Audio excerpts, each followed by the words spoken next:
Assalamualaikum warahmatullahi wabarakatuh. Saya dan Widya dari kelompok 5 akan mempresentasikan makalah tentang profesi dan profesi hukum. Pembahasan yang pertama yang saya akan bahas yaitu mengenai pekerjaan dan profesi. Pekerjaan merupakan kegiatan fisik dan pikir yang integrasi. Ada beberapa pekerjaan yang dapat dibedakan yaitu menurut kemampuan, kelangsungan, lingkup, dan tujuan. Yang selanjutnya ada kriteria profesi. Yang pertama meliputi bidang tertentu, spesialis, dan berdasarkan keahlian dan keterampilan khusus. Pembahasan selanjutnya yaitu nilai dan moral.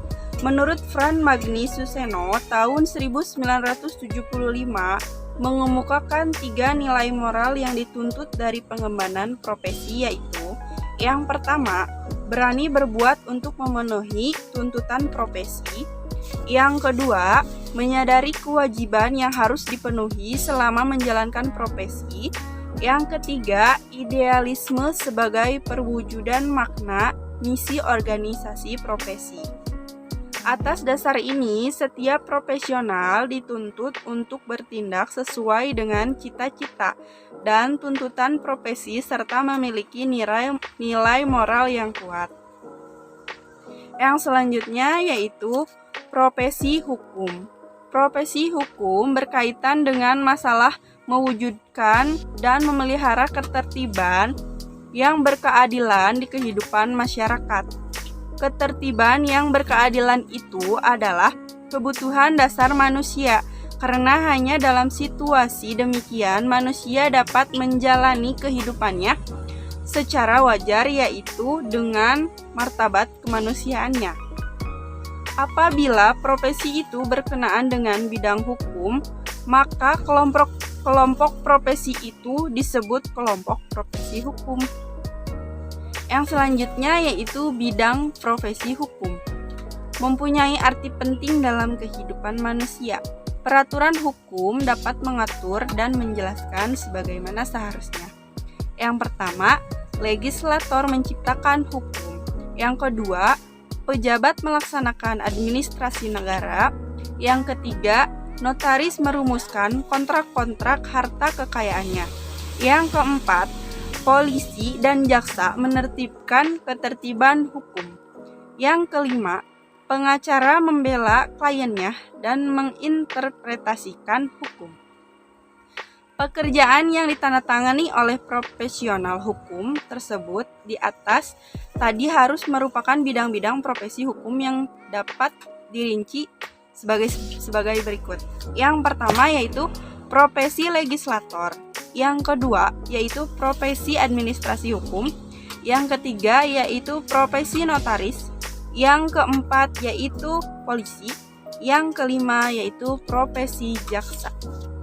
Pembahasan selanjutnya yaitu etika profesi hukum. Setiap kelompok profesi memiliki norma-norma yang menjadi panutan untuk anggota dan melaksanakan profesinya.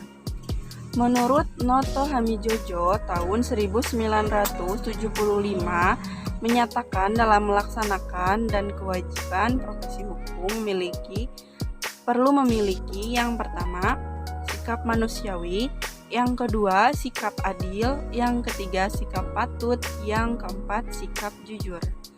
Sekian pembahasan dari saya. Pembahasan selanjutnya akan dibahas oleh Widya Nursamsi. Terima kasih, mohon maaf bila ada kesalahan dari saya. Baik, di sini saya akan melanjutkan tentang masalah-masalah profesi hukum. Untuk masalah-masalah profesi hukum ini, Sumaryono pada tahun 1995 menyebutkan 5 masalah yang dihadapi sebagai kendala yang cukup serius, yaitu yang pertama tentang kualitas pengetahuan profesi hukum. Yang kedua, adanya terjadi penyalahgunaan profesi hukum. Yang ketiga, kecenderungan profesi hukum menjadi kegiatan bisnis. Yang keempat, penurunan kesadaran dan kepedulian sosial. Yang kelima, kontinuasi sistem yang sudah usang. Yang pertama itu ada kualitas pengetahuan profesi hukum, yaitu setiap profesi hukum harus memiliki pengetahuan bidang hukum sebagai penentu bobot kualitas pelayanan hukum secara profesional. Hal ini sudah menjadi tujuan pendidikan tinggi bidang hukum menurut ketentuan pasal 1 Mendikbud pada nomor 17 tahun 1992 tentang kurikulum nasional di bidang hukum. Program pendidikan sarjana bidang hukum bertujuan untuk menghasilkan sarjana hukum yang pertama menguasai hukum Indonesia, yang kedua mampu menganalisis masalah hukum dalam masyarakat, yang ketiga mampu menggunakan hukum sebagai sarana untuk memecahkan masalah konkret dan bijaksana dan tetap berdasarkan prinsip-prinsip hukum. Yang keempatnya menguasai dasar ilmiah untuk mengembangkan ilmu hukum dan hukum.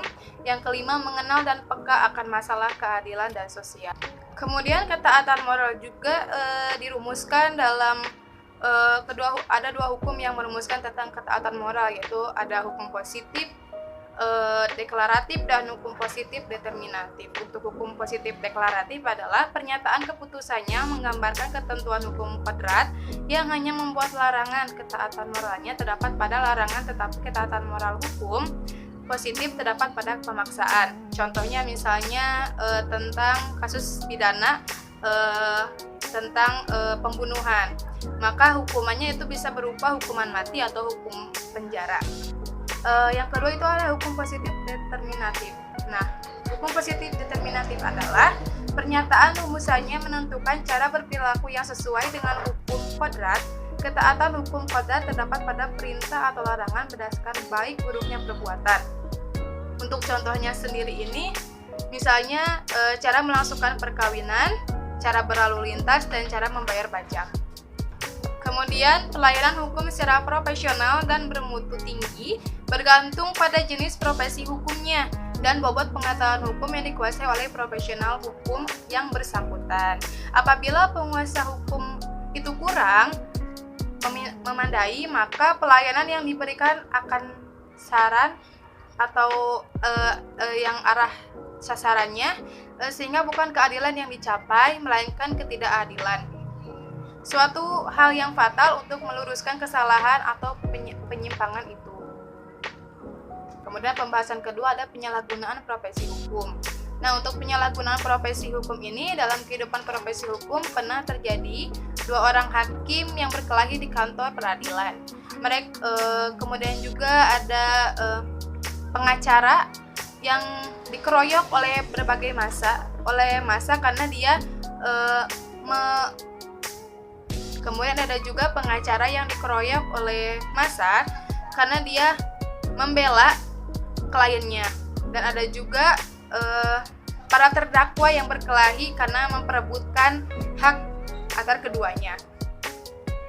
Sumaryono menyatakan penyalahgunaan dapat terjadi karena persaingan individu profesional hukum atau karena tidak ada disiplin diri. Dalam profesi hukum dapat dilihat ada dua hal yang sering berkontradiksi satu sama lain, yaitu dari satu sisi cita-cita etika yang terlalu tinggi dan sisi lain praktek pengembalan hukum yang berbeda jauh di bawah cita-cita tersebut.